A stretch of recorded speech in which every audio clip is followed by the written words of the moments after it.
acá. Espérate. Seminario. Nagoya. Y ya. Ya.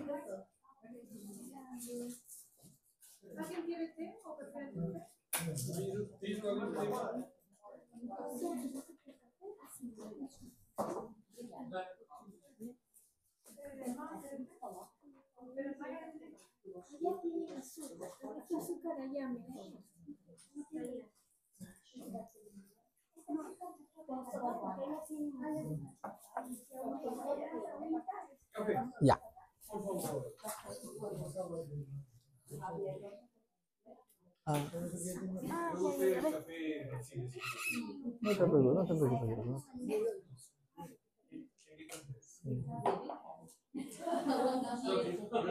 Coloco agua.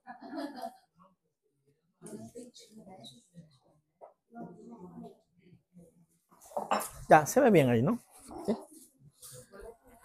Bueno, hermanos, vamos a continuar con nuestro estudio. Ay, gracias. ¿Ya está prendido Harumi? Ok, ya está prendido. Ya. Bien, hermanos, vamos a primero agradecer al Señor por esta provisión que siempre hay y agradecer al Señor por la vida de nosotros. Y tenemos ahora segunda clase de estudio de Pentateuco. Hay una tarea también que hay que hacer para el viernes, ¿no? El sílabus, ya les ha llegado, ¿no? El sílabus. Ya. No, el sílabus. El sílabus sirve como para saber que en portuguesa les he dado, ¿no? Perdón, en castellano nomás. También hay en portugués. Oh, perdone. Ya, voy a hacerlo. Hoy día mismo lo voy a andar, ¿ya? Sí, perdone. Uy, es un castigo, no está mal. Ya, hermanos. Vamos entonces a hacer nuestro segundo tema que tiene que ver con el libro de Génesis, ¿no? Pero si puede estar aquí no hay problema. Pregúntale si puede estar, ¿no? Si no. Claro, porque ¿te sientes bien o quieres salir? Ah, ok, ya.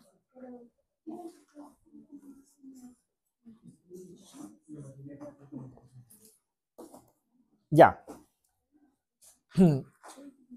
Voy a preguntar a algunos sobre algunas cosas de acá que estamos viendo. Primero, siempre había un problema, ¿no? Si sabemos que Moisés escribió los 5 libros, eso ya estamos claros, ¿no? Moisés escribió los 5 libros, muy bien. ¿Cuándo lo habría escrito? ¿No? Pero en la lectura que ustedes han hecho, ¿cuándo lo escribió? En el desierto. ¿Cuánto tiempo ha estado en el desierto? 40 años. O sea, si tienes un profesional preparado para escribir, conoce todas las lenguas, ha sido preparado para ser un faraón, es el hombre indicado por naturaleza para escribir. Y de hecho, él cada día reportaba, Números 33, dicen, reportaba todos los días los viajes que hacía, todo el tramo del viaje del desierto. Entonces, está clarito que él era por naturaleza el autor. Porque la semana pasada hablamos un poco de nosotros como creyentes, como estudiantes de la palabra de Dios, tenemos que estar claros en el autor Moisés. Porque si nosotros quitamos ese punto, decimos que eso se construyó a lo largo del Antiguo Testamento, entonces, incluso que los primeros capítulos de Génesis se escribió en el periodo de la monarquía, sería una herejía tremenda. ¿Por qué? Porque justamente los liberales quieren llevarnos a ese punto para decirnos que el Dios en verdad es una construcción tardía. Génesis 1. En el principio creó Dios los cielos y la tierra. Ya, esa es una construcción tardía. Por lo tanto, hay un señor que se llama Croato, un teólogo, ya murió, pero él ha hecho mucho daño a los teólogos cristianos. Y muchos han seguido, pastores incluso han seguido esa línea de pensamiento. Croato decía que los hebreos inventaron Génesis 1, 2, 3, ¿para qué? Para decir que el Dios de los hebreos es superior a todos los demás dioses. de verdad, argumentos vagos hay en la historia de los que estudian la Biblia también. Por eso, cuán importante es decir nosotros que Dios es el autor de la palabra de Dios a través de hombres humanos, pero que esos hombres humanos existieron, vivieron. Y la historia que aparece ahí, de la creación, del pecado, de todas las cosas sobrenaturales, es la mano de Dios. No es un cuento, no es un mito, no es una leyenda que alguien construyó. ¿Ya? Eso hay que tenerlo muy, muy claro como creyentes, ¿no? Entonces, si escribió en los 40 años, ahí tenemos dos flechas arriba, dice historia que abarca cada libro. O sea, cada libro cuánta parte de la historia comprende. Pero aquí es la parte de abajo es cuánto tiempo redactaron cada libro. Moisés redactó cada libro. Por ejemplo, yo puedo contar mi testimonio desde cuando nací hasta que ahora que tengo 100 años. Puedo contar 100 años de historia, pero lo puedo escribir en un día.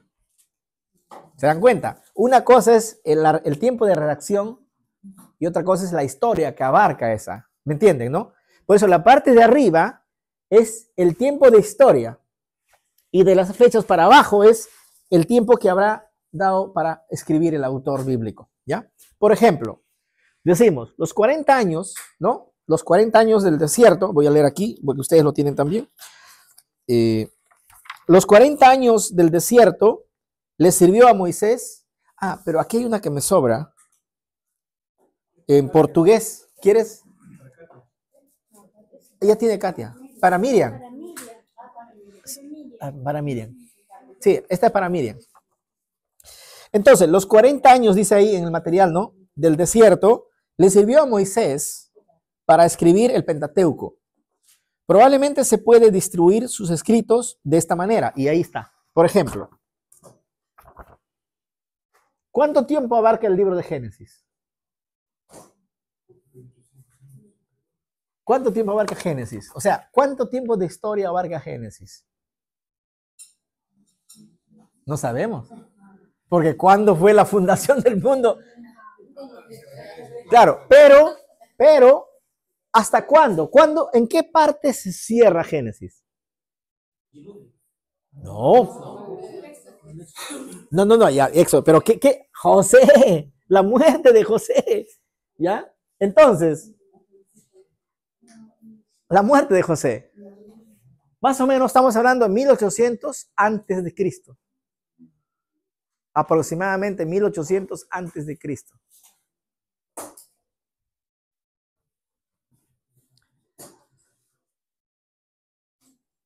O sea, la historia del Génesis abarca pues hasta la llegada de Jacob, José en Egipto, José muere el faraón, hasta esa parte de la historia llega la historia de Génesis. ¿Ya? Esa es la historia. No sabemos desde cuándo, pero hasta más o menos 1800 antes de Cristo. Ahora, ¿cuánto tiempo ha tardado de escribir Génesis? Probablemente Génesis se ha escrito durante los 40 años.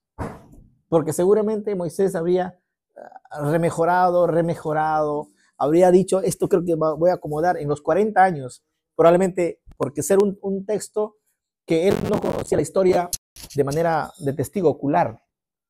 Porque esa es la historia que le había contado sus antepasados, su papá, que eran levitas.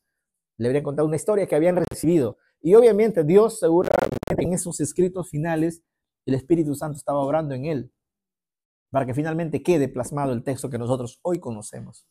Porque el Espíritu Santo es como el que dirige, el director de este grupo de escritores del Antiguo Testamento, ¿no? Para que vaya diciendo cómo va yendo conforme la historia. Moisés no lo conoció, pero él conoce la historia.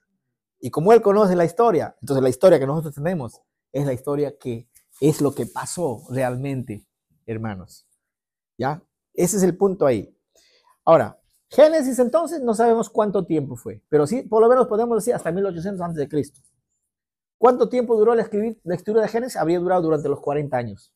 En cualquier episodio, cualquier momento, habría vuelto a escribir y reescribir la parte del Génesis por ser un texto muy difícil. Lo segundo, Éxodo. ¿Cuánto tiempo de historia abarca Éxodo?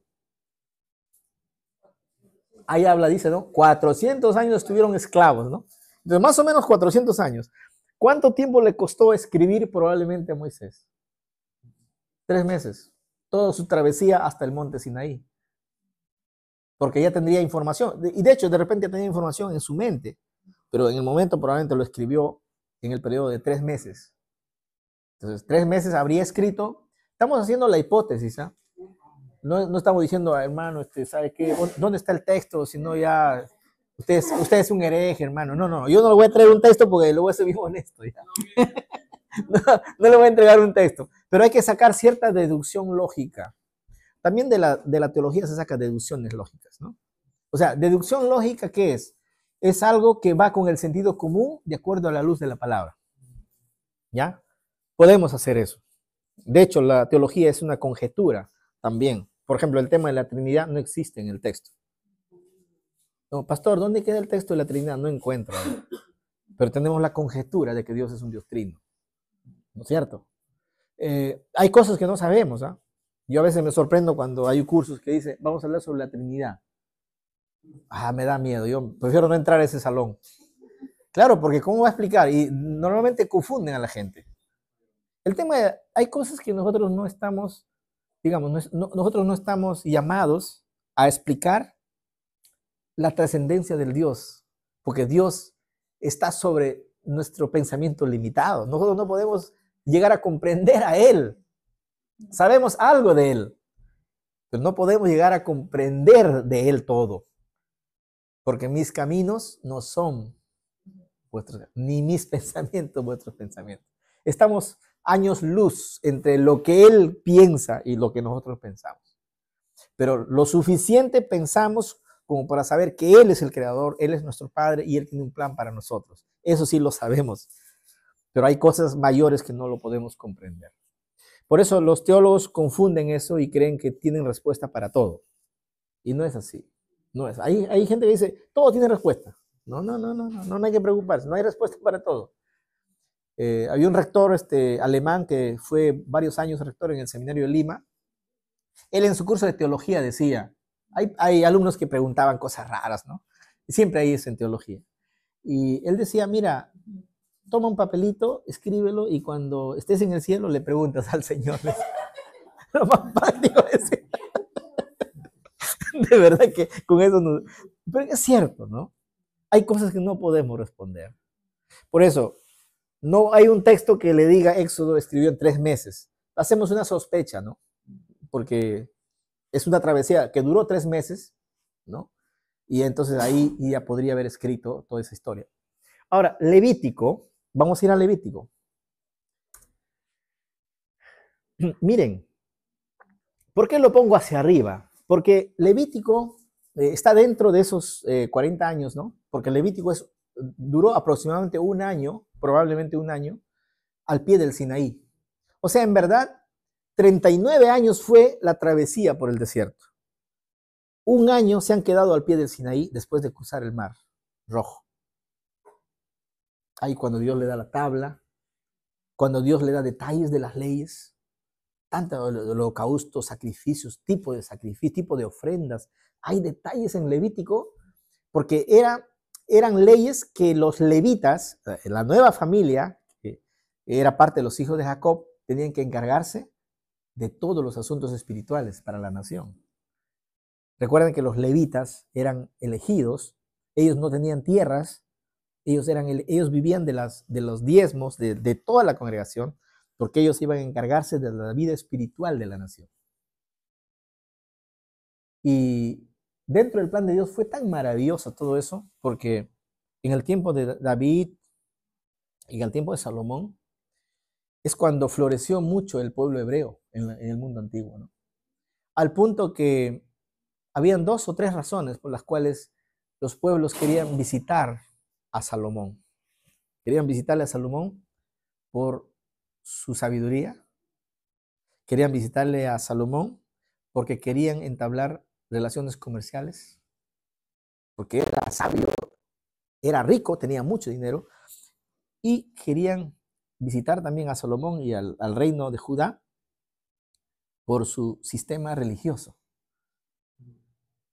Imagínense el templo de Salomón, enchapado de oro, cantores, músicos, todos levitas, ordenados, y todos venían no solo a visitar al rey, sino a saber cómo era el sistema religioso para que ellos puedan copiar también en diferentes lugares de la tierra.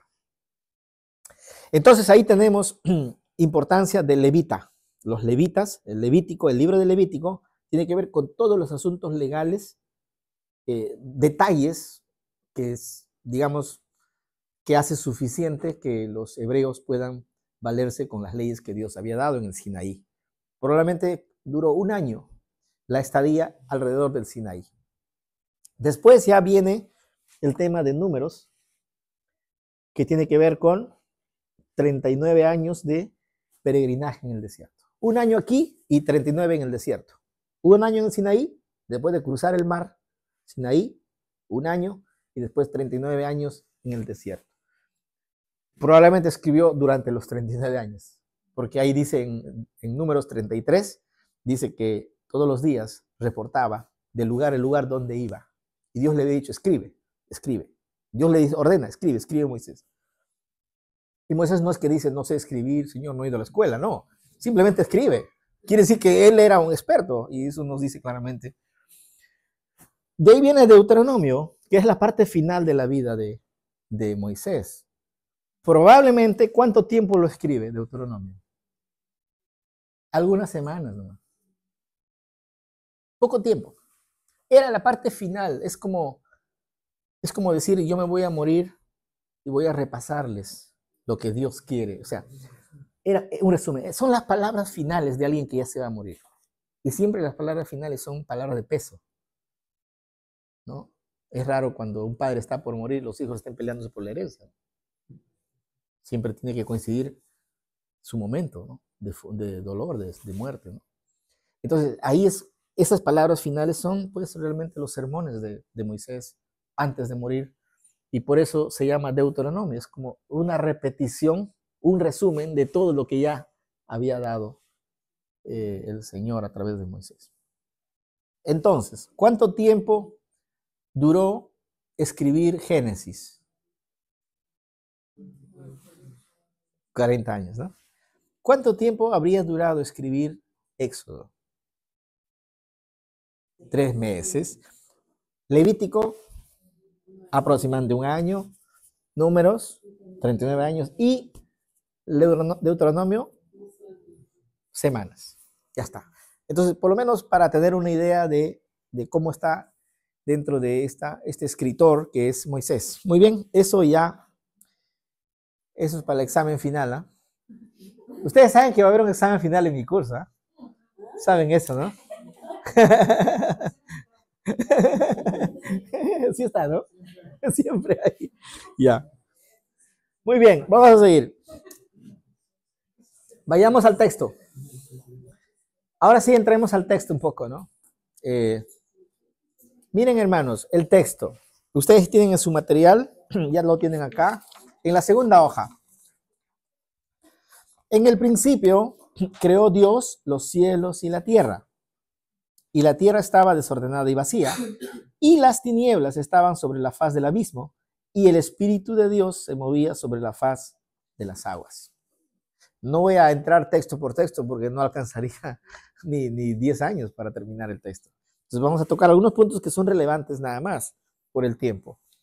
Pero fíjense ustedes, aquí hay varias cosas, miren hermanos. En la descripción hay tinieblas, hay abismo, hay cielos, hay tierra, hay agua. ¿No? Empieza, dice, en el principio creó Dios los cielos y la tierra. Ahora, aquí hay un punto importante.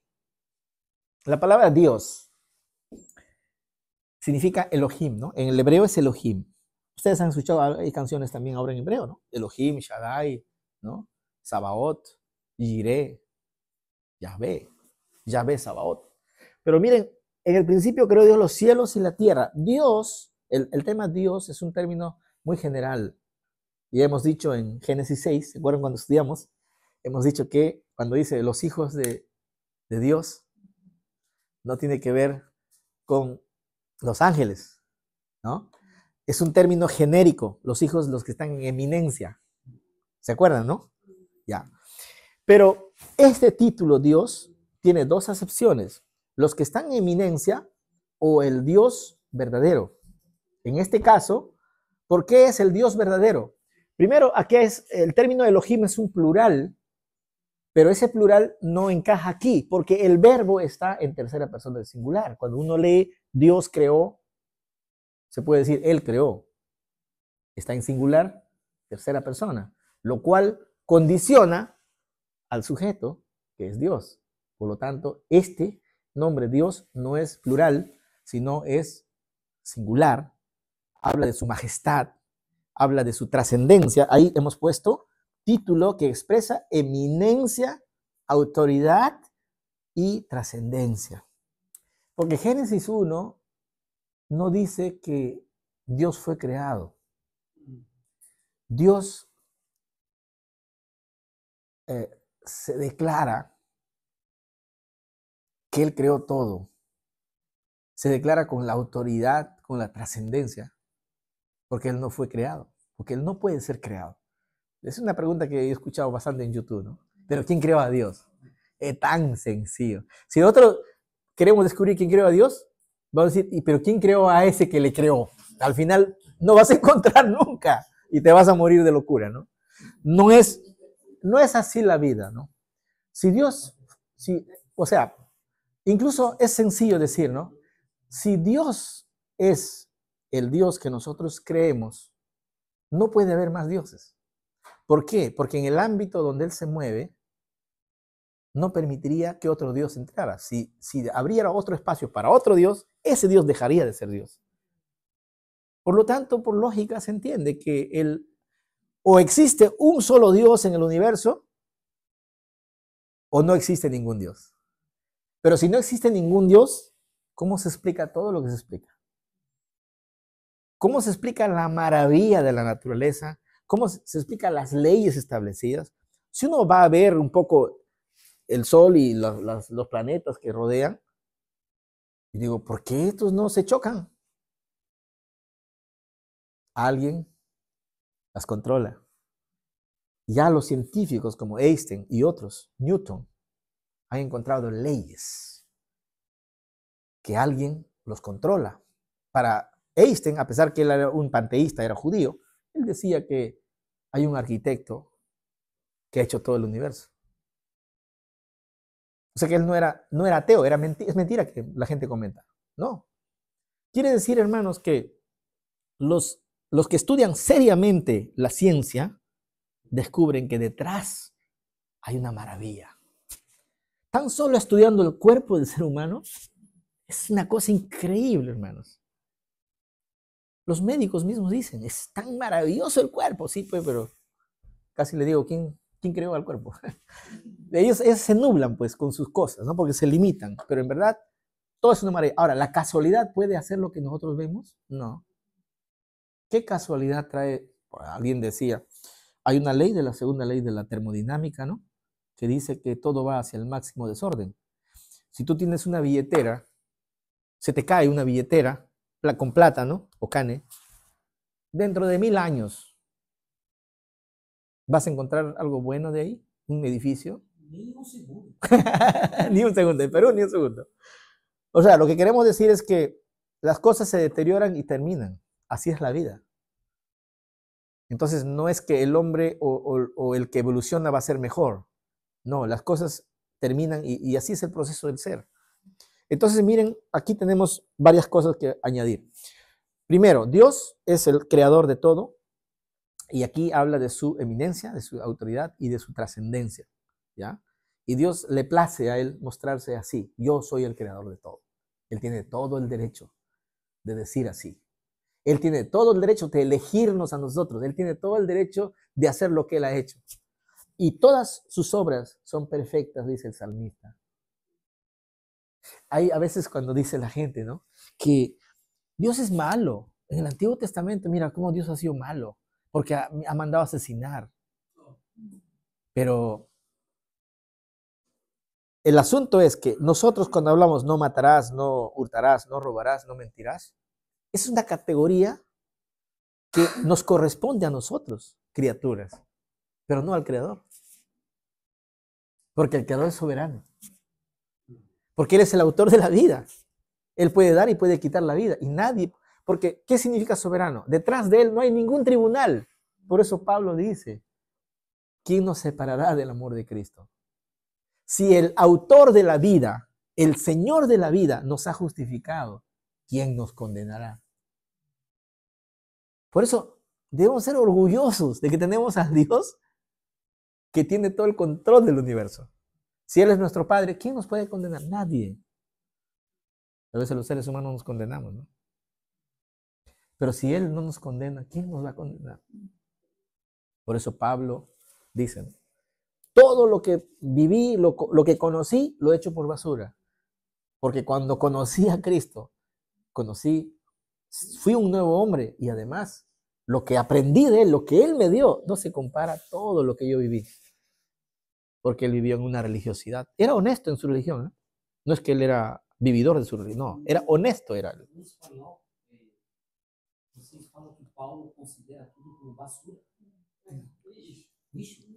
Em português, Paulo considera como esterco, como fezes. Así. Sim. Sí. Porque lixo é lixo. Serve para alguma coisa, porque recicla. Se é orgânico, é adubo. Mas ele classifica como Estiércol. inútil. No serve para nada.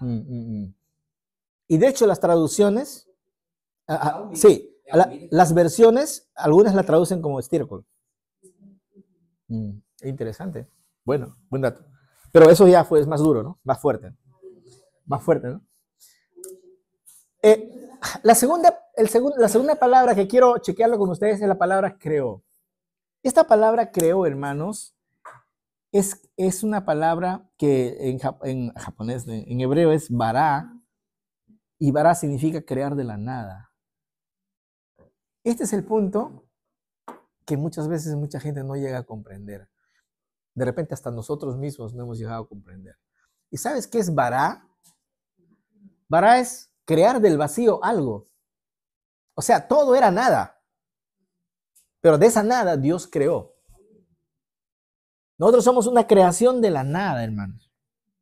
Si Dios dejara de sustentar eso que Él creó, en segundos sería nada.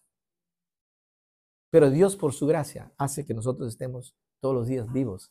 Incluso aquellos que odian a Dios, en su gracia Él les permite vivir. Él les permite respirar. Porque Él es soberano.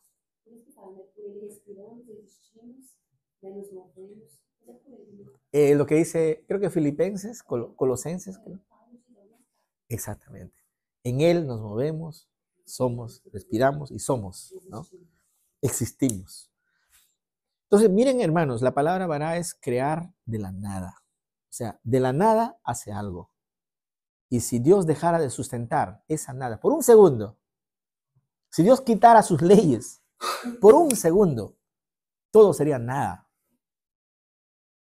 Pero Dios, en su gracia, hace que existan las cosas, a pesar de nuestro intento de querer destruir su presencia, su imagen.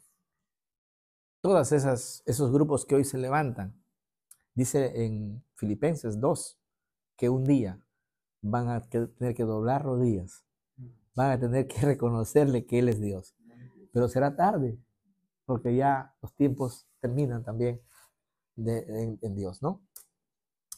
Ahora, esa palabra bara me lleva a dos términos, a un término, vamos a ponerlo ahí porque yo adelanté el otro término, seguro en teología van a hablar un poco sobre eso. Teología les voy a enseñar el decano, ¿ya? Le ha gustado enseñarles a ustedes el decano. Él es muy pasivo, me parece bien, tiene un carácter muy, muy bonito el decano, sí. Y siempre su propósito es, ya ustedes saben su método, ¿no? Su método de enseñar, ¿no? Pero lo voy a enseñar por Zoom, ¿no? Eso ya van a ver si van a ser a las 5 de la mañana o no sé, es complicado, ¿no? Muy bien, pero miren ustedes, la palabra bara la acción también revela, ¿qué cosa revela? La omnipotencia de Dios. Atributo que se conoce como Shaddai. Ustedes saben que Shaddai significa Dios omnipotente. Literalmente Dios omnipotente. Nosotros lo llamamos Dios todopoderoso, que es lo mismo. Pero el Shaddai, ¿han escuchado, no? El Shaddai, canciones. Ahora, ¿por qué muestra Génesis el verbo vará su omnipotencia? Porque no hay nada ni nadie que pueda crear algo de la nada. Dios no creó de ningún material preexistente. No es que Dios transformó lo que había. No es que apareció y transformó, porque ahí también está idea. No, hermanos. Dios creó de la nada. Todo creó de la nada. Entonces, justamente por eso es su omnipotencia, ¿no? Omnipotencia. Aquí hay un tema que yo diría que ha sido un problema para la teología hasta hoy. Ha hecho un daño la traducción. De repente ustedes no lo ven, pero el que analiza las posturas sobre ese texto que estamos viendo ahí, desordenada, ha llegado incluso a desarrollar una nueva teología sobre la creación. Y voy a decir, especialmente hermanos pentecostales, se han ido por esa idea en esta traducción. Yo quisiera que ustedes le puedan leer el texto en la Biblia Almeida, el texto del versículo 2, porque en la Reina Valera dice, y la tierra estaba desordenada y vacía, ¿no? Son dos palabras hebreas, pero que la traducción, ahí hemos tenido problemas, ¿no? ¿Qué dice en la Almeida, pastor Ricardo? Y la tierra era sin forma. Excelente. Esa es una buena traducción. Me saco el sombrero por el portugués. ¿Por qué? Porque esa traducción no da la idea de desordenada. Una cosa es una cosa desordenada y una cosa es sin forma. Desordenada es que yo lo desordeno y digo, ya, esto está desordenado. Porque en un momento inicial estaba ordenado. Pero sin forma es simplemente creo y le empiezo a dar forma. Que eso es lo que dice el hebreo.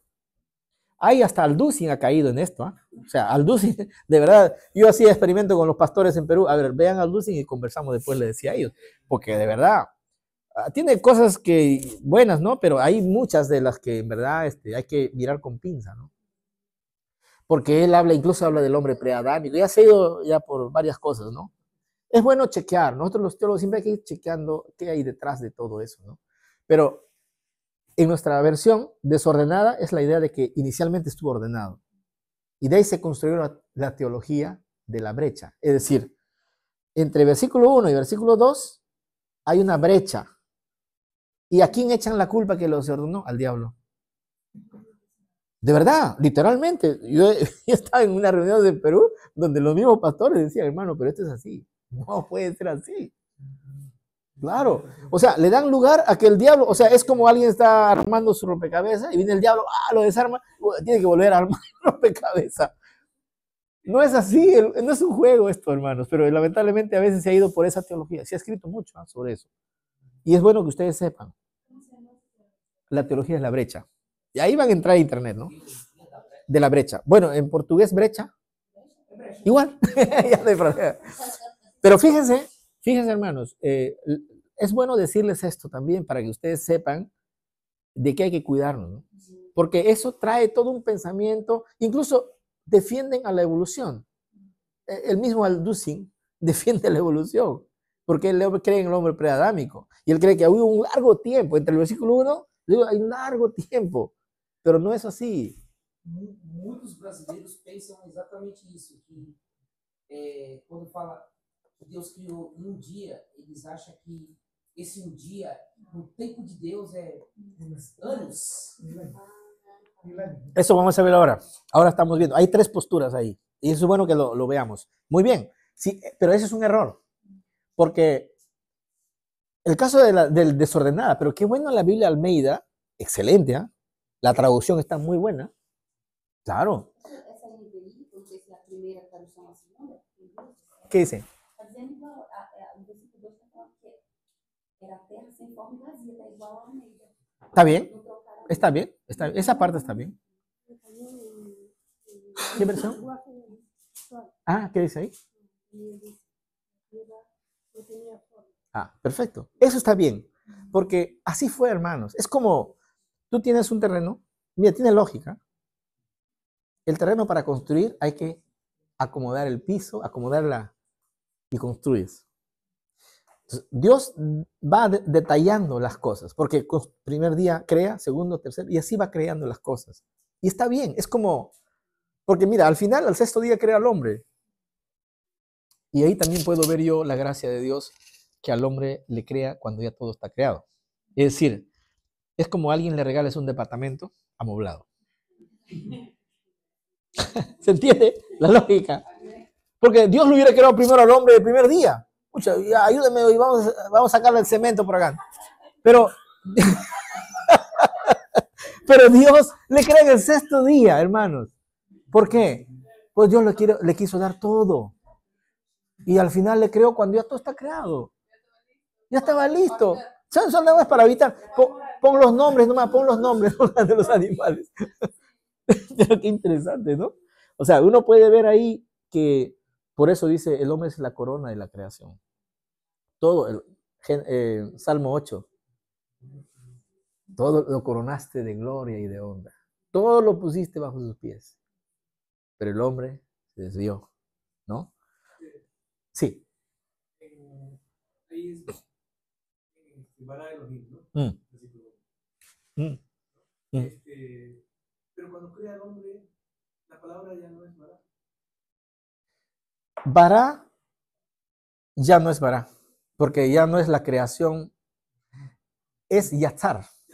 Y vamos a entrar, ahí está, justo, vamos a entrar. Porque Yatzar es la palabra interesante en el capítulo 2, versículo 7.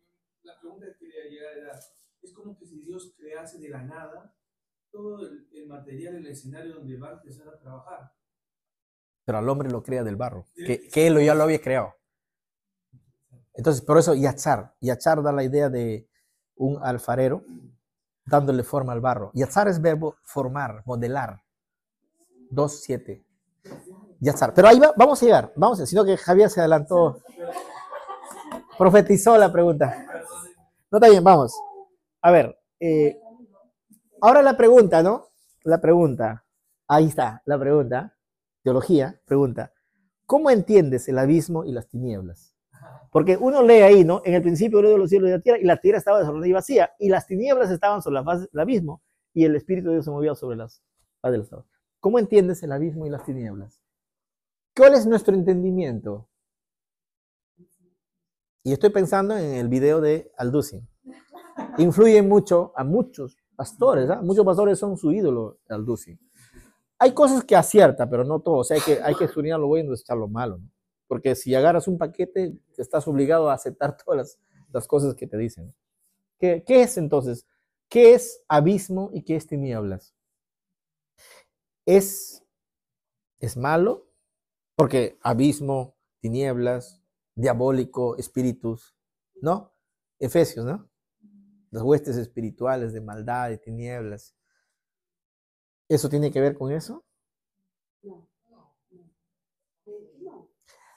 Vamos a llevar hermenéutica, interpretación de la Biblia. Hay varias figuras que hay que analizar. Cuando uno lee la Biblia, en este caso, no está hablando de espiritualizar las cosas. Cuando uno empieza a espiritualizar todo, pierdes la esencia del contexto real. Cuando ustedes analizan, por ejemplo, la historia de Jonás, tiene 3 interpretaciones. Interpretación alegórica, mitológica, interpretación histórica. Los liberales se han ido por la mitológica y por la alegórica. ¿Qué quiere decir? Que el tema de la historia de Jonás es una historia creada para enseñarnos una verdad espiritual. Eso no es así. Es una historia real, histórico, porque él vivió. ¿Se dan cuenta cuando la tendencia del pensamiento liberal quieren en todo momento anular la obra sobrenatural de Dios. Porque ellos no aceptan que Dios obra de manera sobrenatural. Los liberales consideran que hay que bajarlo al nivel racional, todo. O sea, hay que explicar de manera, eso puede ser un folclore que alguien se imaginó y lo escribió. Claro, claro. Exactamente, el científico, el método, que acepta todo lo que es una creación literaria, ¿no? Es una invención brillante. El autor se imaginó y eso es solamente una mitología, una imaginación para enseñarnos una verdad. Pero no es así. La historia de Jonás es una historia real. Fue semana passada. Eu não lembro quando foi. Um americano foi engolido por uma jubarte. É uma baleia que tem quase 20 metros de comprimento. Ah, então, é aí o que aconteceu. Ele ficou dentro da baleia por 40 segundos. Wow. E a mulher dele junto com ele. Ela veio do barco e ele foi engolido. Aí a baleia, ele começou, tem um testemunho dele, né? Nossa. Sim. Ele falou que começou a clamar a Deus. E a baleia cuspiu. La historia de Jonás. La historia de Jonás, igualito. Sim. O homem foi engolido e a baleia cuspiu, então Jonas é verdadeiro. Claro. No necesita esforzarse. Nossa, eu creio que o Senhor ele permitiu isso justamente para que os liberais caíssem por terra a suposição dele, né? Exactamente. Ellos quieren llevar a su terreno para que sea fácil de análisis. Pero nosotros, como buenos biblistas, como los que tenemos el Espíritu de Dios, debemos siempre dar honor a Dios, que Dios es un Dios real y que las cosas que vemos ahí sobrenaturales son obras que Dios ha hecho. Nosotros creemos. Y eso es lo que creemos, ¿no? Entonces, ¿qué podemos decir sobre la pregunta? No es, podría ser la respuesta, ¿no? Es físico y natural. No tiene una interpretación espiritual, ni alegórica, ni nada. O sea, si hubo abismo, hubo tinieblas, es algo parte de la creación de Dios. Porque si no, diríamos la noche, hoy la noche es diabólico, ¿no? Porque es tiniebla. Estamos bajo el diablo. No es así. Simplemente es una cuestión física que es tiene un propósito. Então eu posso dizer assim, que de dia estou na mão de Deus e à noite estou na mão do capeta. Pero fíjense, lo interesante es que Dios crea la noche y el día, o las tinieblas, que lo llamó noche, en el periodo de la perfección. No es consecuencia del pecado. Si hubiera sido consecuencia del pecado sería lo malo, pero es dentro de lo perfecto que Él ha creado. Creó todo lo que estamos viendo ahí, hermanos. Todo era bueno en gran manera. Eso es lo que Aldúzi no entiende, ¿no? Dice al final, el resumen lo mata, ¿no? Todo era bueno en gran manera. Excelente, muy bien. Claro, ahí está al final del capítulo. Todo era bueno y en gran manera, ¿no? Muy interesante. Ya, con esos argumentos no necesitamos. Nesse sentido, já está explicando isso, né? Nesse sentido, esse abismo, essas trevas aí, no caso, não era malo. No era malo. Claro, Efesios sí habla, las huestes espirituales, tronos de maldad. Ahí se está hablando Pablo, está explicando el poder espiritual del enemigo, ¿no? Eso sí está explicando. Por eso, en el curso de hermenéutica tenemos que diferenciar cuándo es figura, cuándo es literal, cuándo es lenguaje figurado, cuándo es lenguaje metafórico. Todo eso es parte de lo que hay que analizar y ahí es cuando se pierden muchos hermanos. Por ejemplo, dice, no, en Hechos 2, dice, ¿no? Que en los posteriores días la luna se convertirá en sangre, etcétera, ¿no? Entonces, y dice Pedro, esto es lo que estaban viendo en Pentecostés, esto es lo que anunció Joel. O sea, no es que necesariamente la luna se va a convertir en sangre, es una manera figurada para decir lo que iban a ver ellos, porque estaban viendo cosas sobrenaturales que todos oían en su propia lengua. Si el mensaje solo era en arameo, porque todos entienden, si todos vienen de diferentes países, ¿cómo entienden ellos? Es como acá el pastor predica en japonés y yo en español lo entiendo todo. otro hermano de Filipino lo entiende todo. El Espíritu estaba traduciendo en el oído de cada uno de ellos. Y eran lenguas conocidas, no eran lenguas angélicas. O sea, en Hechos hay lenguas angélicas y lenguas conocidas. El caso de Hechos 2 son lenguas conocidas. En Corintios, cuando dice lenguas angélicas, esos sí son lenguas angélicas, que es otra categoría. Pero en Hechos 2 son lenguas conocidas. Interesante, ¿no? Bueno, vamos a seguir viendo. Bueno, luego tenemos acá Génesis 1, ¿no? Otra vez. Y dijo Dios, en el versículo 3, sea la luz, y fue la luz, ¿no? Y vio Dios que la luz era buena, y separó Dios la luz de las tinieblas, ¿no? Y llamó Dios a la luz día, y a las tinieblas, ¿cómo lo llamó? Noche. O sea, por unidad de texto, podemos decir que esas tinieblas que anteriormente estaban ahí, ahora se llaman noche, dentro de la creación perfecta de Dios. En consecuencia, no tiene que ver con espíritus, para nada, ¿no? Se descarta, en el versículo 3 se descarta totalmente, por lógica, nada más por lógica, sin aplicar ni siquiera algo de fe, simplemente por tema racional nomás. Entonces miren ustedes ahí. Ahora, la palabra luz, or, hay que explicar un poco más, porque yo les podría preguntar a ustedes, si Dios creó la luz en el primer día, ¿el sol por qué creó al cuarto día?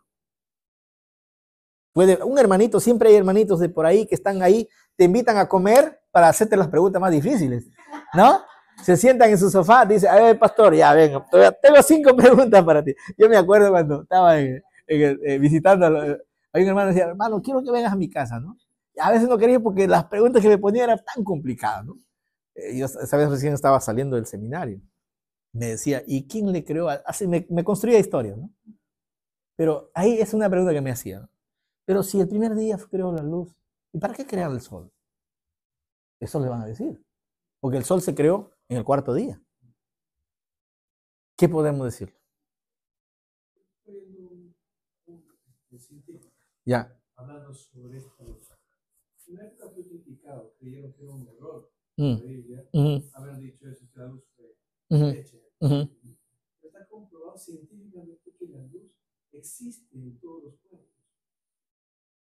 Y tiene que haber sido primero, científicamente hablando. Claro, me parece bien. Claro. O sea que no es que solamente el sol, o sea, yo creo que aquí hay algo que está ahí señalando la definición que estoy poniendo, ¿no? Pero ¿tiene alguna pregunta, pastor? Não, é uma observação desse. Posso fazer de conexão desses seus alunos? Ya. Deus criou a luz primeiro e depois o sol, para saber o que estava fazendo.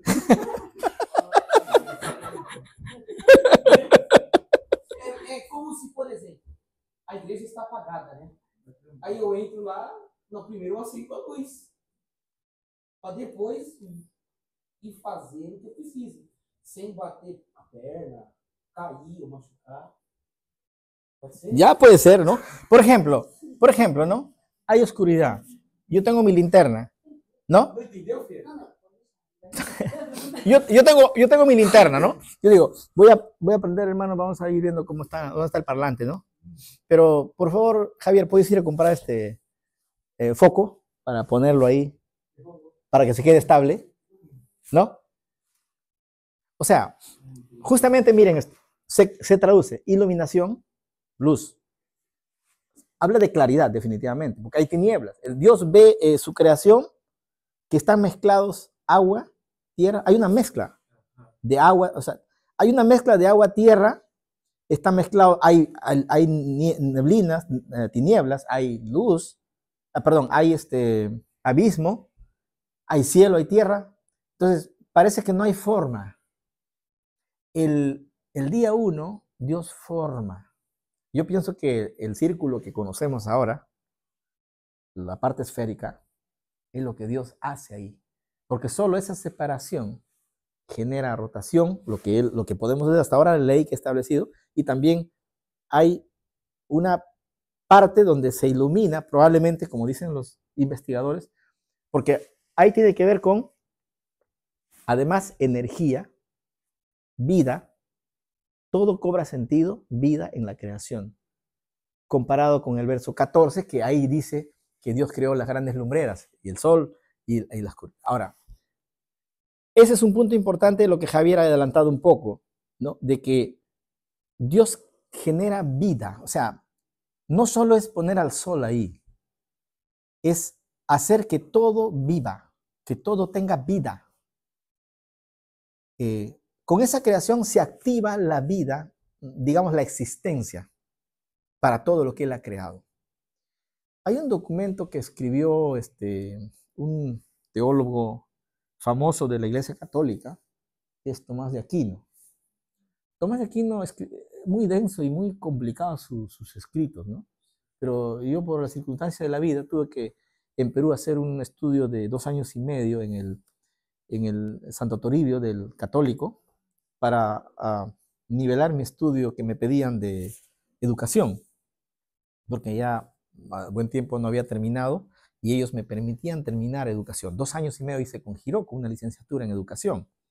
Y ahí me pusieron a leer un poco de teología, aunque ellos me dijeron, ya no necesitas llevar teología, porque había llevado en el seminario, pero yo dije, voy a llevar, quiero saber un poco de ustedes.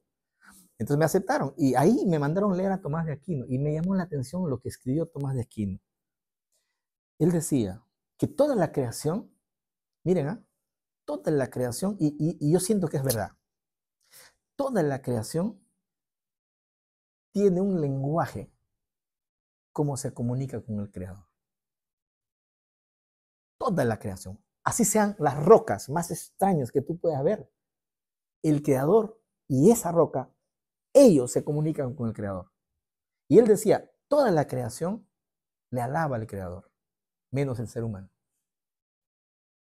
Por eso a veces escuchamos pajaritos que silban, cantan, y nosotros decimos, los pajaritos cantan al Señor, y a veces cantamos coritos, ¿no?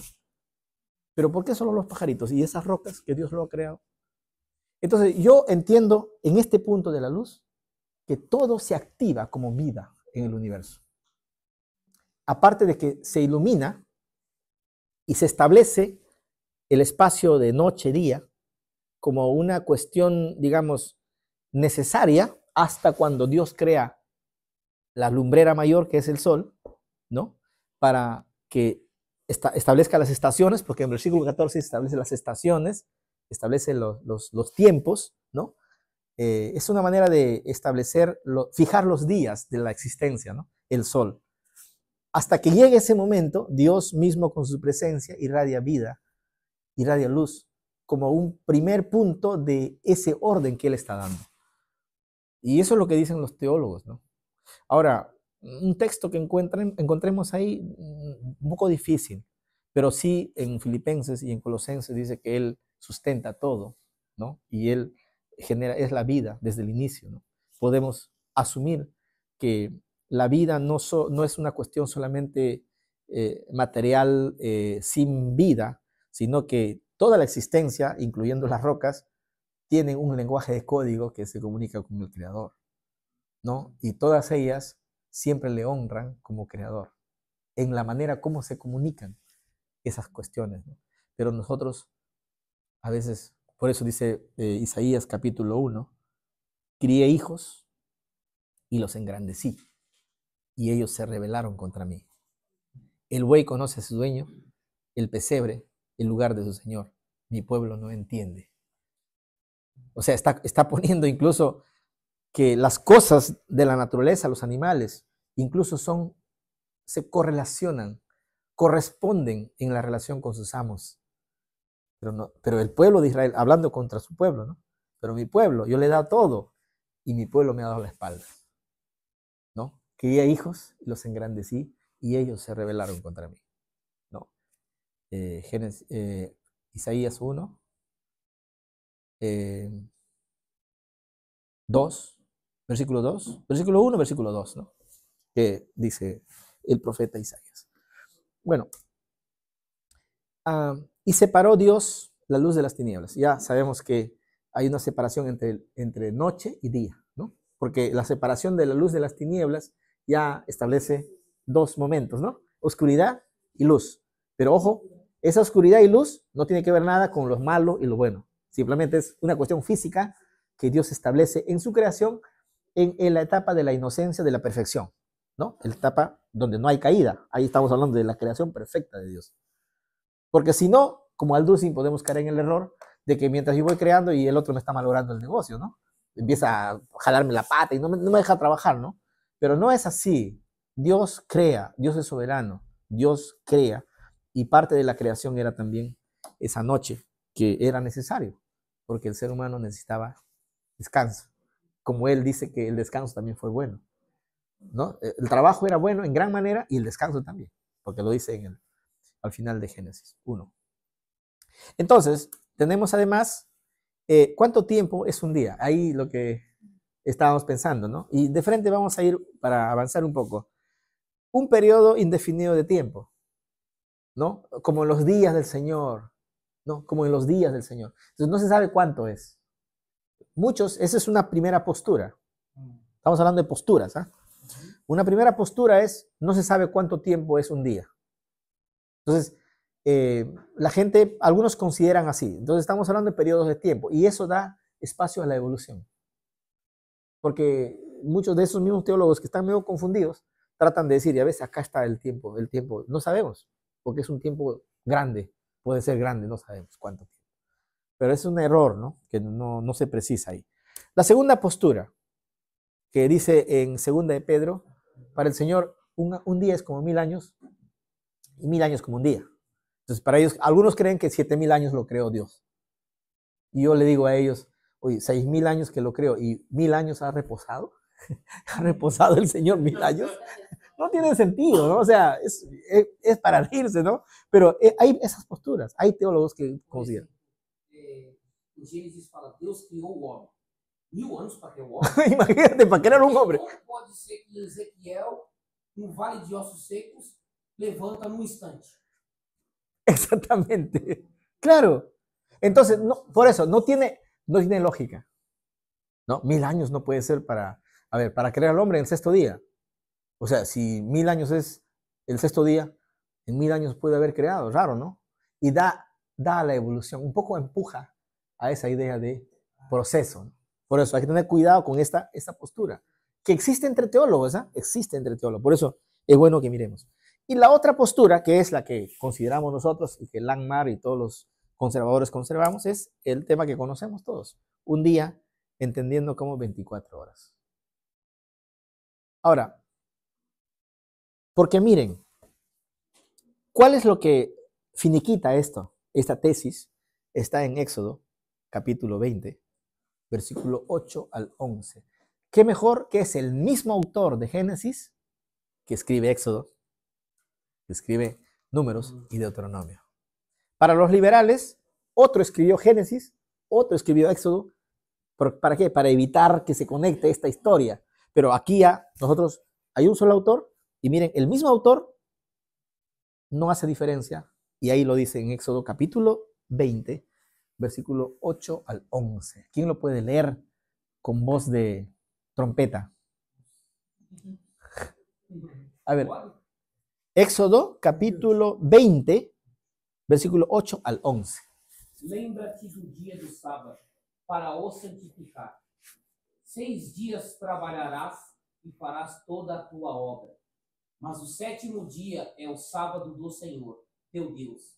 Não falharás nenhuma obra, nem tu, nem o teu filho, nem a tua filha, nem o teu servo, nem a tua serva, nem o teu animal, nem o teu estrangeiro, que está dentro das tuas portas. Porque em 6 dias fez o Senhor os céus e a terra, o mar, tudo que neles há, e ao 7º dia descansou.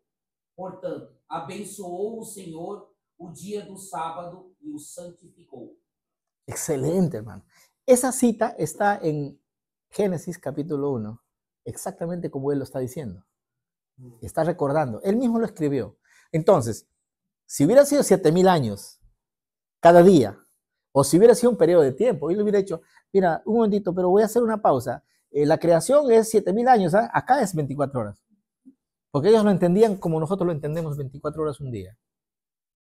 Entonces, está claro, el mismo autor no hace la separación, toma esa historia que en 6 días, así también el séptimo día hay que guardar. Entonces quiere decir, hermanos, que la creación fue un día, 24 horas. Y como Dios es el dueño del reloj, Dios ha sabido establecer la noche y el día.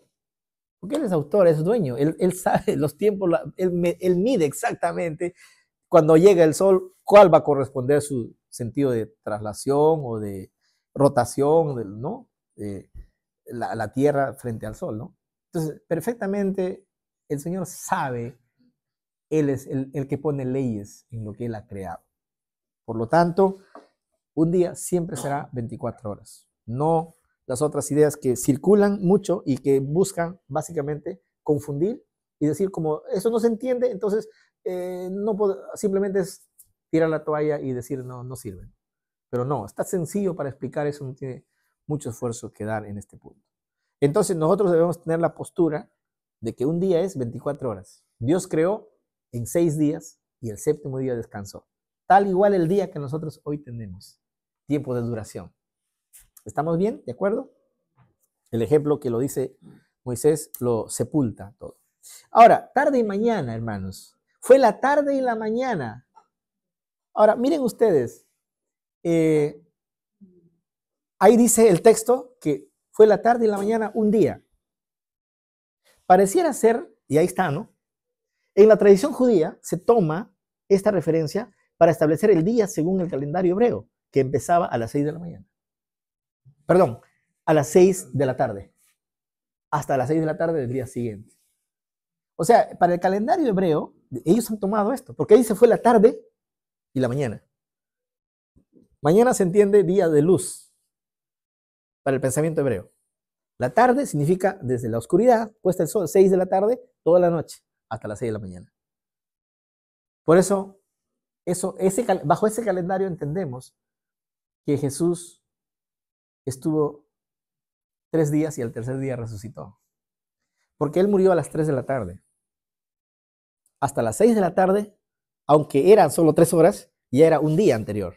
Se contaba como un día para el pensamiento hebreo, el judío. A 3 de la tarde murió. A las 6 de la tarde ya es otro día. Por lo tanto, es un día ya que pasó. De 6 de la tarde del día sábado, del día viernes, a 6 de la tarde del día sábado, era otro día. Y de 6 de la tarde del día sábado a 6 de la mañana estaba dentro del tercer día, del rango del tercer día. Entonces miren ustedes que no tiene lógica. El pensamiento hebreo ha tomado este principio de la tarde y la mañana, la tarde y la mañana, la tarde y la mañana, de un día. Dios dijo, separó el agua, la tierra, estableció los cielos, la tierra, ordenó el círculo que nosotros conocemos hoy, ¿no? Puso la luz como referencia y dijo, ese es el primer día. O sea, el primer día dio forma al universo. ¿Estamos bien ahí? ¿Hasta ahí? Le dio forma al universo. Ya, una vez que le dio forma, es como hacer una casa, ¿no? Primero das forma al terreno donde vas a construir tu casa, ¿no? Dónde va a ir las bases y todo. Ya después, ya todo es echar refrigeradora, su cama, su sofá, su televisor. Cada día vas poniendo ahí. Su mascota, ¿no? El sexto día, animales, y ahí pones al hombre también, de remate, ¿no? Quiere decir que todo tiene una relación como tal, nosotros lo entenderíamos en nuestra lógica también, ¿no? Tiene sentido.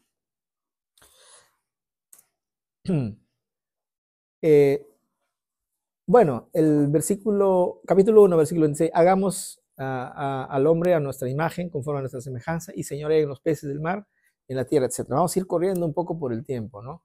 Literalmente el término Adam es ser humano. O sea, acá dice, ¿no? Y hagamos al hombre, pero literalmente significa hagamos al ser humano. Está refiriéndose a varón y mujer. Entonces, algunos dicen con el tema de la inclusión, dicen, no, acá habla solo del hombre. No, acá está hablando del ser humano. No, la traducción está mal de lo que ellos hacen también. Nuestra imagen conforme a nuestra semejanza. Adam es ser humano proveniente de arcilla roja o polvo o tierra. Literalmente significa arcilla o arcilla. Adam es la palabra hebrea para referirse a ser humano, pero eso significa arcilla o tierra roja. Eso es lo que literalmente significa en el hebreo.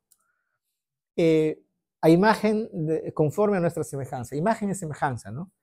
Imagen implica cualidades creadoras, como intelectuales, proyectivas, perfectivas. Todo lo que nosotros tenemos la capacidad de decidir, de pensar, de planear, de buscar hacer lo bueno. Todas esas ideas de la perfección está dentro de las cualidades de la imagen de Dios. Por ejemplo, los científicos inventan cosas, tantas cosas inventadas, está dentro de esta cualidad de la imagen.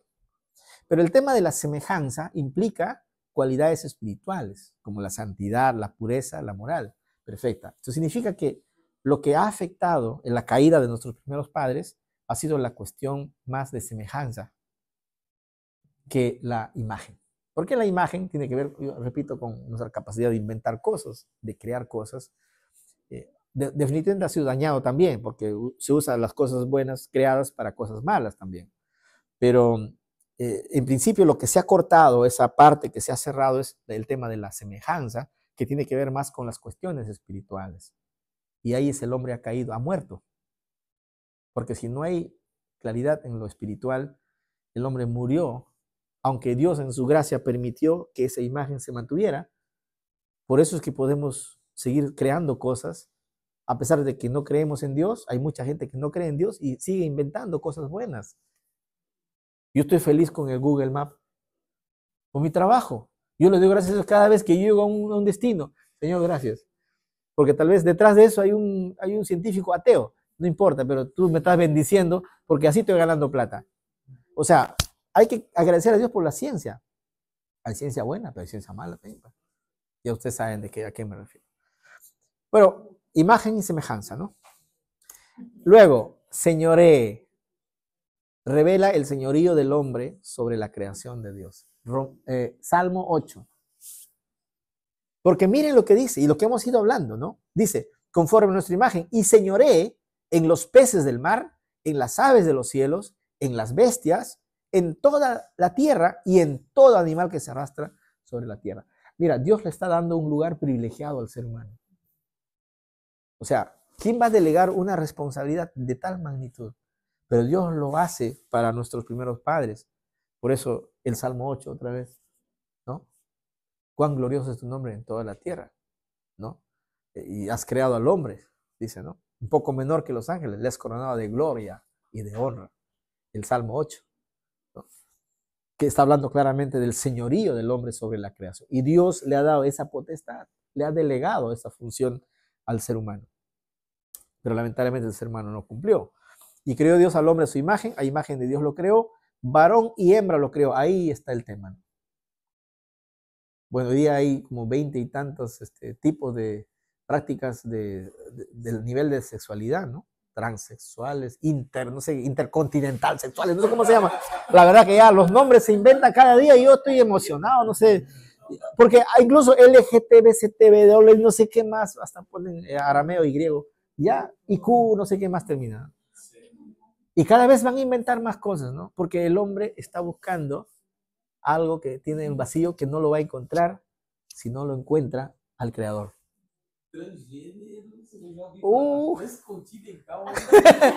Ya, eso es mi euforia, mi emoción. No, va a estar buscando transcontinental, ¿no? O interplanetario, ¿no? ¿Qué se llama? Eso puede venir con Marte, ¿no? O sea que ahí la gente está medio en todo eso.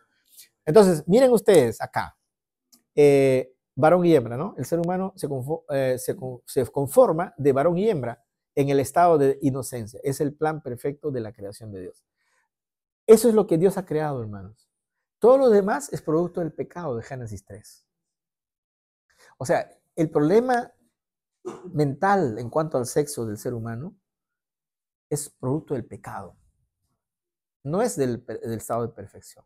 Dios ha tenido un plan perfecto. El pecado desvió la mente del ser humano.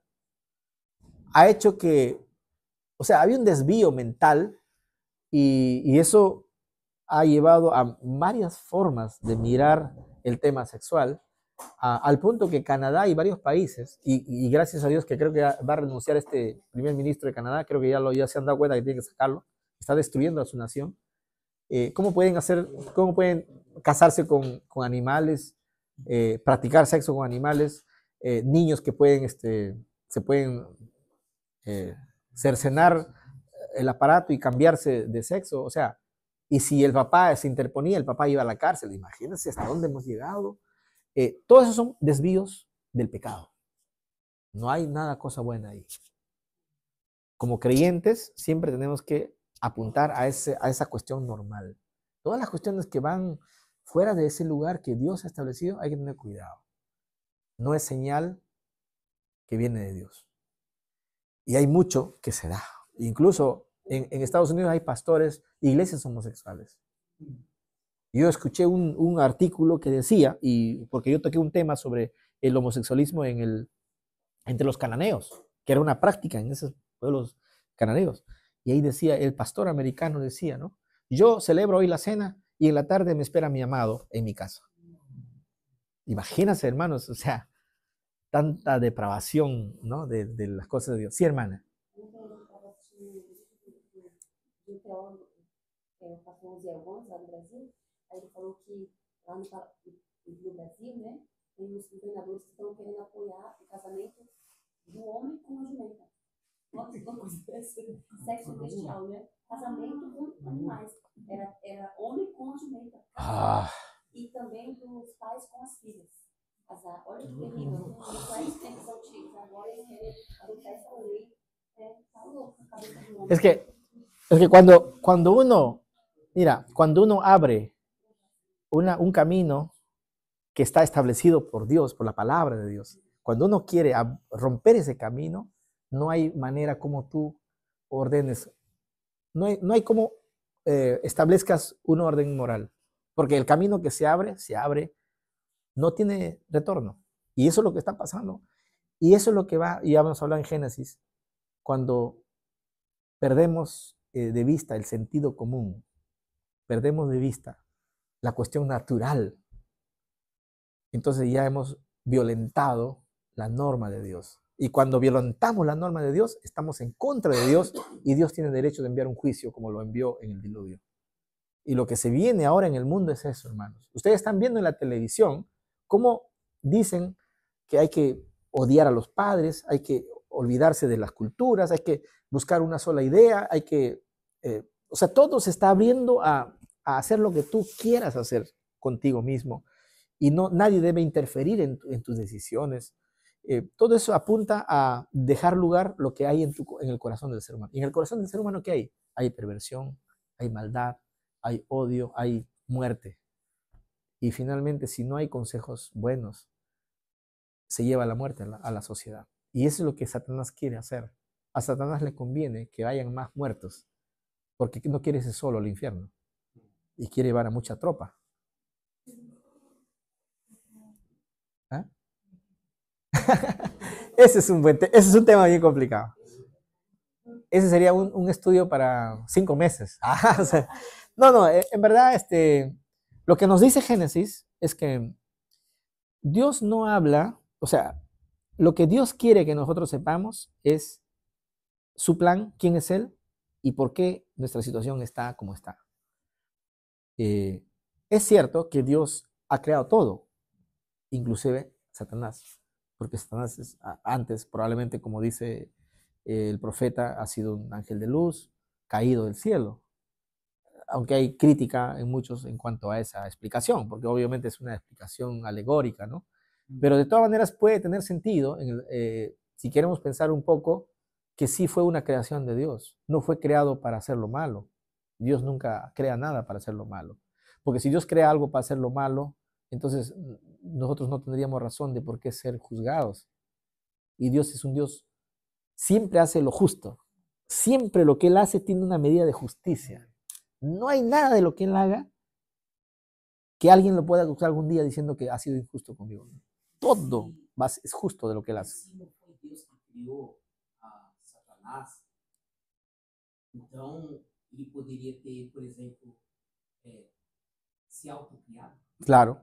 Entonces, ahí no habría só Dios, ¿no? Claro, exactamente. Por eso, eso da la idea, y en Japón hay mucho, entre los asiáticos hay mucha idea, los que no son creyentes, del bien y el mal, como existencia eterna. O sea, el bien, el yin, ¿cómo se llama? Yin yang. Porque es un símbolo, ¿no? Así que ustedes cuando tienen alguna prenda de yin yang, hay que desprenderse de eso. Porque eso indica que en el universo hay dos, el bien y el mal existen eternamente. Y coexisten. Entonces, pero eso hay que tener cuidado porque estás diciendo que Dios y el diablo son dioses eternos. No es así. Y Eva y Adán se equivocaron. Porque si Dios te dijo algo, tú no puedes poner en la balanza lo que Dios, el creador, ha dicho. Una serpiente o el enemigo creado que está buscando destruir. No puedes poner en la balanza. ¿Y qué hace la mujer? Empieza a negociar. Pero no solo ella, es Adán. La pregunta es, ¿dónde estaba Adán? ¿Qué hacía? ¿Por qué? ¿No? O sea, porque él también cae, porque él también podría decir, oye, no está bien. Pero él dice, yo también, muy bien, vamos. O sea, quiere decir que los dos están en la misma línea. Entonces, no es verdad que la mujer es culpable, porque ahí se construyen ideas, ¿no? De que la mujer es culpable en todo. No, hermanos, no, así no va. Vamos a seguir, a ver, no sé si el tiempo nos va a alcanzar, pero ya no creo. A ver, y bendijo Dios y les dijo, fructificad y multiplicaos. Esta palabra, y lo bendijo Dios, la bendición, hermanos, tiene una connotación de desear a alguien. Por ejemplo, nosotros decimos te bendigo, hermano. Esa bendición tiene dos cosas, hermano. Por eso es importante saber de la palabra barak, porque la palabra es barak. La palabra barak, ¿qué significa? Que cuando yo bendigo a alguien, yo le estoy diciendo que sigas en el camino que Dios te ha encomendado, te ha trazado. A él le estoy diciendo, tu camino es el camino que Dios te ha dado. Yo te deseo que sigas en el camino de Dios. La bendición implica eso, pero también implica proteger a esa persona que tú le has dicho. Es decir, no hablar mal de él. Si Dios, yo te bendigo, tú quieres dejarle lo mejor, pero después cuando sale y hablas mal de él, eso no es bendición. Por eso a veces muchos usan bendición como un término, nada más como una frase, un cliché, pero no. La bendición tiene esa connotación de yo quiero que vayas bien en el camino que Dios te ha trazado, yo te voy a proteger, yo te voy a cuidar. Uma certa vez, o pastor Edson, lá de Toyohashi, o irmão chegou para ele e disse assim, pastor, por favor, ore por mim, para que Deus abençoe os meus caminhos. Aí o pastor foi orar por ele. Irmão, não vou orar não. Obedece a palavra de Deus, porque os caminhos do Senhor já são abençoados. Sí. Ya, bien. Me parece bien, ¿no? Pero igual, ¿no? Cuando en verdad Dios bendice, ¿no? Dios es el que bendice. Pero igual cuando nosotros practicamos esa bendición, no es que nosotros los estamos bendiciendo, porque nosotros no tenemos potestad para bendecir. Pero nosotros estamos tratando de decirle, yo quiero que te vaya bien. Te voy a proteger, yo voy a velar por ti. Eso es lo que quiere decir. Si eso se practica, hermanos, en las iglesias no habrían problemas. Pero las iglesias a veces, no, el hermano se puso su jean, mañana me compro mi jean, yo también me pongo. Si se puso, se cambió, yo me cambio de carro, también mañana me compro. Hay una competencia, ¿no? Y hemos reducido a veces así la vida cristiana, cuando debemos amar a nuestros hermanos. Y eso es un punto importante. Bueno, entonces, y todos son mandatos, miren hermanos. Fructificad, multiplicaos, llenad, sojuzgad, enseñoread. Miren, está dando un mandato el Señor. Podemos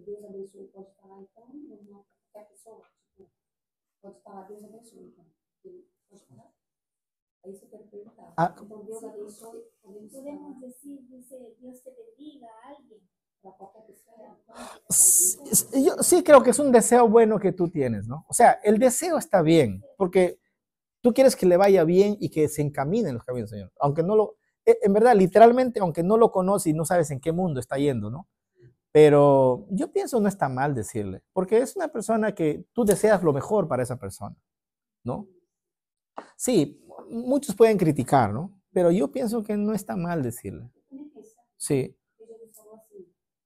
abençoe aqueles que te amaldiçoam. Então, se a gente vai, se o próprio Jesus ensinou para a gente abençoar aqueles que nos fazem mal, que nos abençoa e que nos amaldiçoa, então por que nós não podemos abençoar qualquer um que nós queremos bem para Sí. Sí. Eu acho que todos Sí. devem abençoar. Desear lo bueno para otros. Yo también creo que parte de nuestro ministerio es bendecir. ¿No? Claro, obviamente que el que bendice es Dios, pero somos intercesores. Somos canales. ¿No? Exacto. Entonces, al ser intercesor, va más allá también un deseo, también tiene que ver con prometerse en orar. Yo quiero bendecir a alguien, mi deseo es que Dios lo encamine, lo pegue, lo proteja, no sé, pero me compromete también a ser un intercesor. Compromete, es bueno, porque ese compromiso implica prácticamente, esa es la ética del Pentateuco, ¿no? Cuando uno lee el Pentateuco, nos enseña a ser mejores ciudadanos. Por eso yo no entiendo, bueno, ahora entiendo por qué están en contra de la Biblia y en contra de Israel, desde sistemas, ¿ah? Al margen de Israel, porque los israelitas ahorita, algunos son ateos, han dado la espalda a Dios. No, pero me refiero como nación, como tradición, como texto que ellos han guardado, porque muchos lo tienen odio. ¿Se acuerdan que Chávez decía? Odio a Israel, maldigo a Israel, maldijo a Israel Hugo Chávez. Y no duró mucho tiempo. Sí, por eso ir contra Dios, al margen de un pueblo que está mal, ¿no? Pero ir contra la promesa de Dios, nunca han terminado bien. La Torre de Babel, fueron contra la promesa de Dios. Quisieron ser dioses y Dios los eliminó. Entonces, Algo barato, então, para abençoar aquele povo, então, eu não posso abençoar aquele que Deus abençoou. El caso de Balán. Dios a veces usa a los asnos cuando nosotros los seres humanos no cumplimos nuestra labor.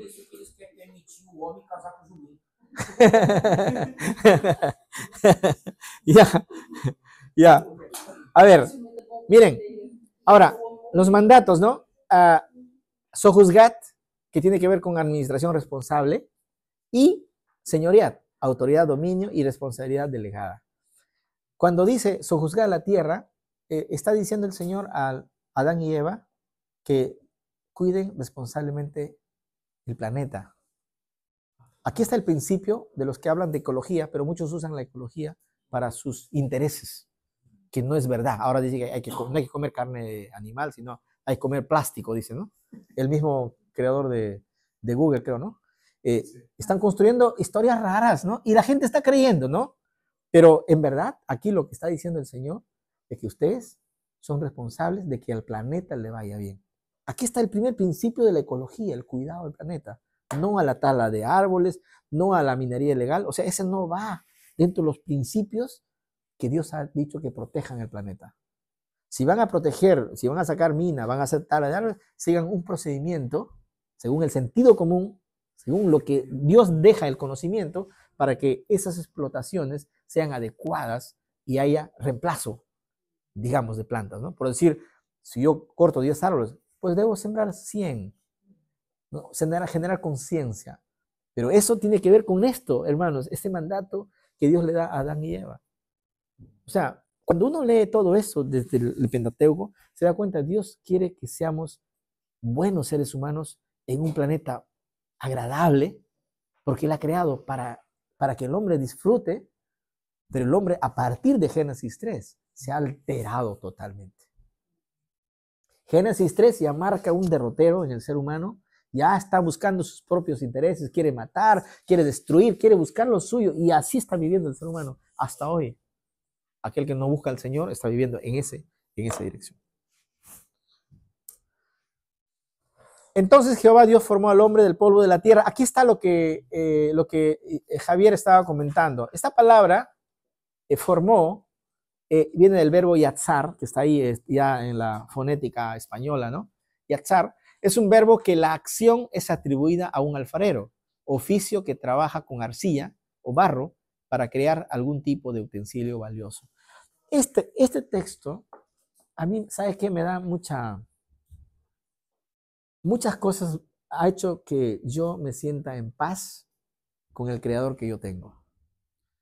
Porque, y este es un buen tema, yo he usado mucho para temas de consejería.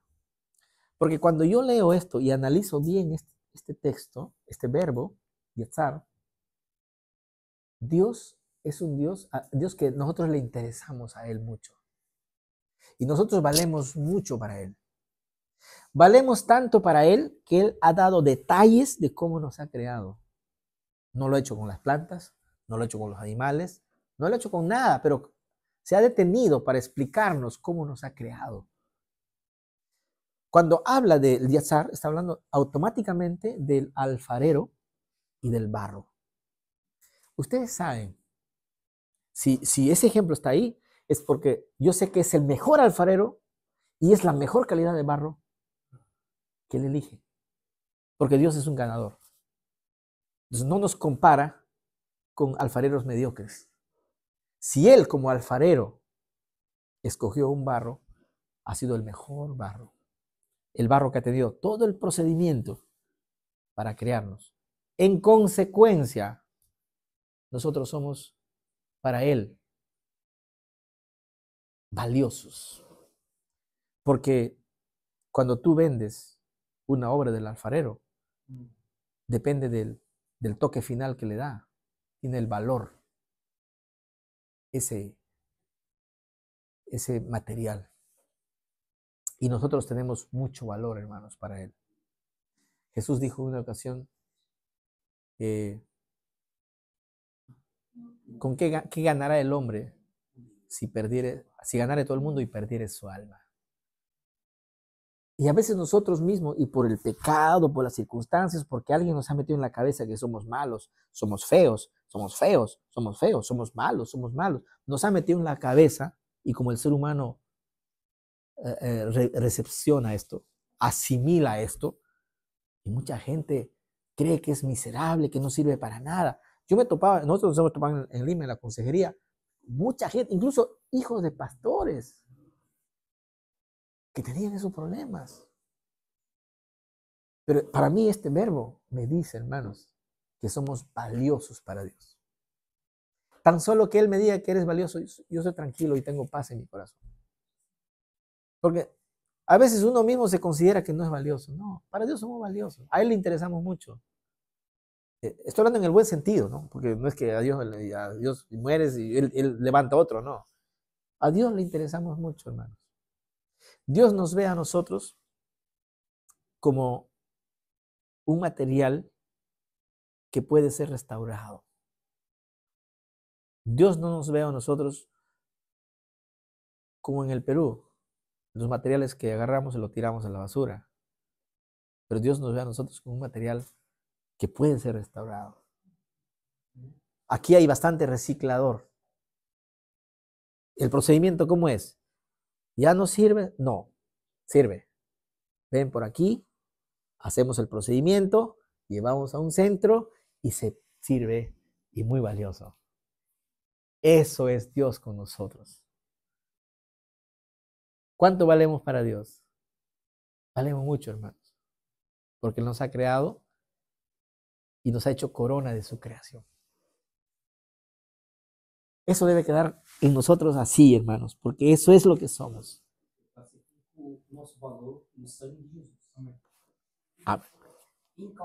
Exactamente. Por eso que hizo que su hijo viniera a morir, mira, en la cruz del Calvario. No un ser humano pudo decir a Juan Bautista, hoy muere por todos, pero Él envió a su propio hijo a morir por nosotros. Y eso me da mucha alegría. Cuando yo estaba trabajando en esto, recordaba siempre que a mis alumnos les compartía, pero yo siempre me detenía en este verbo, yatzar. Así que cuando estés afligido, cuando crees que la vida no vale nada, piensa en ese verbo, yatzar. Dios dice que eres el tesoro más valioso para Él. Él como un barro cual alfarero está dándole forma, porque quiere que tú valgas mucho, tu valor sea de incalculable, que nadie podría comparar ese valor que tú tengas. Y Él lo ha hecho así, con un esmero. Porque en la creación de un alfarero hacia un barro implica conocimiento, implica tiempo, implica creatividad. Y eso es lo que Él hizo con nosotros. O sea que ese verbo, maravilloso, hermanos, para nosotros. Bueno, y el hombre fue un ser viviente, aliento de vida. En su poder, es su poder de la nada. Generando vida humana, no es un desprendimiento de su esencia divina, sino dando vida de la nada. O sea, hay que explicar eso un poco. Yo sé que hoy día va a quedar corto, pero, por ejemplo, no es que cuando Dios nos crea y nos da el soplo de vida, no es que de Dios sale su esencia y nosotros tenemos parte de esa esencia. No es así. Porque si nosotros tuviéramos parte de la esencia de Dios, nosotros también seríamos Dios. Porque una partícula de Él está en mí. No es así. Nosotros no tenemos ninguna partícula de Dios, porque Dios en sí no puede pecar. Y nosotros somos pecadores. ¿Entienden, no? Tiene lógica, ¿no? Siempre yo llevo por la lógica. Claro, porque muchos equivocadamente piensan que cuando Dios me dio el soplo de vida, algo salió de Él y yo soy. No. Porque si algo salió de Él, Él dejó de ser Dios. Porque se quitó de Él y te puso a ti. Dios sigue siendo Dios. Y nosotros seguimos siendo criaturas hechos del barro. Y el barro fue hecho de la nada. De manera que nosotros vivimos y nos relacionamos con Él por su gracia, por su misericordia. Y por eso tremendamente debemos estar agradecidos a Él. Porque a pesar que no somos parte de su esencia, sin embargo, no nos ha borrado del planeta. A pesar de la caída, nos ha levantado. Ha hecho que su Hijo viniera para que todos nosotros alcanzamos la justicia de Dios. Y esa justicia nos ha dado libertad para acercarnos otra vez a Él y mirarle a Él y decirle gracias. No has tenido nada que ver conmigo, pero tú me amaste primero. Porque me amaste y en ese amor tú me viste y dijiste, no importa, voy a seguir creyendo en ti. Y eso es lo que Él hizo por nosotros. Así que hay motivos de agradecerle mucho al Creador que tomó la decisión por la humanidad. ¿Qué más tenemos ahí? Entonces el hombre fue creado con todas sus facultades físicas, morales y espirituales. Ya, eso lo vamos a dejar por el tiempo, ¿no? ¿Ya? La próxima semana, ¿sí? Mejor, porque a las 8. ¿Ya? ¿Está bien? ¿Ya? Y la próxima semana lo vamos a ir cerrando con la clase siguiente. Pero vamos a agradecer a nuestro Padre Celestial que en verdad nos da siempre la oportunidad de tener la libertad de poder enseñar, compartir la palabra. Y ¿dónde me he quedado? Quiero saber dónde me he quedado para no perderme. Ya estoy muy atrasado, creo que estoy, ¿no? No. Acá dice 17. ¿Dónde está 17? Ya. Falta poco nomás, ya casi, sí, está bien. La próxima semana lo termino.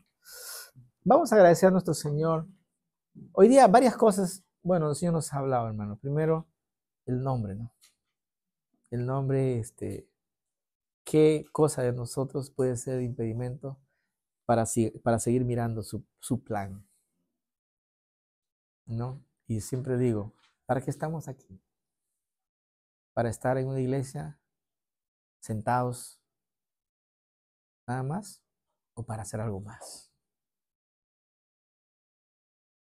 A veces yo voy a la iglesia japonesa, pero como no entiendo, y Hiroko tiene que traducir. Y a veces el pastor se ríe, yo después de 10 minutos me río porque recién me traduce, ¿no? Entonces estoy, ¿no?, en tiempo pasado. Entonces me pierdo la bendición, ¿no? Me gustaría reír con todo. Pues a veces cuando me digo que se ríe, yo también me río, pero en verdad no sé ni por qué me estoy riendo. Pero, a ver, ¿es eso o es que yo algo puedo hacer ya, ahora, por la obra del Señor? ¿No? ¿Qué Señor que me diga? ¿Qué quiero hacer yo? ¿Qué puedo hacer yo? Podemos ser directos que podemos bendecir directamente a otros con la palabra. O tal vez podemos ser canales de bendición a través de nosotros, otros. Otros puedan escuchar el tema, puedan compartir juntos. Dios guía, hermanos, nuestras vidas, pero Dios tiene un propósito. Nosotros no estamos acá en vano, no estamos. Tiene un plan el Señor. Hay que decir, ¿cuál es esto? Nosotros queremos que esta obra crezca, hermanos. En todas las iglesias puedan seguir predicándose la palabra de Dios y puedan seguir abriéndose más iglesias sólidas en la palabra. Líderes, pastores, ¿no? Todo. Pero nosotros necesitamos juntos seguir creciendo como un centro piloto y a partir de aquí avanzando. De repente ustedes por allá avanzando con también tantos hermanos de Brasil. Hay bastantes brasileros aquí. Poco a poco. ¿Cómo invitamos? Yo me encargo de invitarle. Tú hermano, invítalo a tu vecino. Y así la iglesia se debe llenar. Porque esa es la labor que haríamos. Pero a veces en una iglesia donde yo solo ni siquiera entiendo el idioma, me voy a sentar todo el tiempo y no voy a hacer lo que puedo hacer. Hoy tengo que hacer algo. Yo estoy llamado a hacer. Así que vamos a orar y terminar, ¿no? Esta reunión. Amado Padre, amado Señor, te agradezco, Señor, por el tiempo que nos da siempre de estudiar tu palabra, Señor. Gracias por mis hermanos que vienen de tan lejos, Señor, dejando de muchas actividades. Te pido tu bendición por cada uno de nosotros. Esta semana de actividades, de trabajo, Señor, de muchas cosas, Padre. Pero queremos descansar en ti y seguir encaminados en el plan que tú tienes para nosotros. Que podamos hacer también de nuestra parte que otras familias reciban tu bendición, Señor. Seguir el pacto abrámico. En ti serán benditas todas las familias de la tierra. En la oportunidad que podamos, te pido, Señor, que nos des esa posibilidad. En tu nombre oramos, en el nombre de Jesús. Amén. El hermano Alfonso estuvo la semana pasada, ¿no? El que mañana se va a Estados Unidos y luego se va a Guatemala. Yo no sabía que él era creyente, pero esta semana tomé mi café con él y me compartió que era líder y era director de alabanza, o sea, muchas cosas, yo no sabía de él nada. Y entonces